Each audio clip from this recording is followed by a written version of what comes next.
So the thing with fructose is it's almost entirely processed by the liver, which converts excess fructose directly into fat, which is then stored in the liver. Rates of this condition have risen almost in perfect parallel with the addition of fructose corn syrup entering our food supply. Isn't that interesting? It is now one of the most common liver conditions in the world. Moving on, gut disease and leaky gut. So emulsifiers degrade our gut mucosal lining. Preservatives and artificial sweeteners disrupt the microbiome. A lack of dietary fiber starves our good bacteria and instead promotes bad bacteria. And the result is increased intestinal permeability, which is just a fancy way of saying leaky gut, where undigested particles and bacteria fragments enter into the bloodstream and then trigger an immune activation.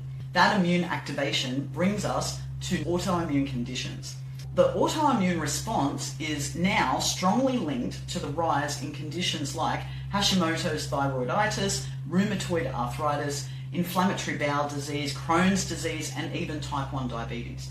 The connection between processed food and autoimmune disease is gaining significant traction in the research.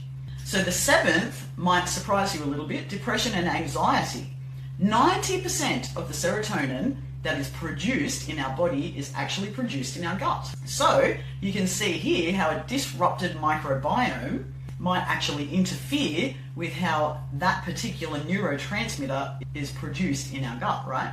So chronic inflammation from processed food diets crosses the blood-brain barrier as well, and large studies consistently link processed food consumption to significantly higher rates of depression and anxiety. And of course, blood sugar swings from processed food affects mood directly as well. You know, that crash that you get after a high sugar meal, that is actually a chemical event. It's not just a feeling and it's not just you being moody.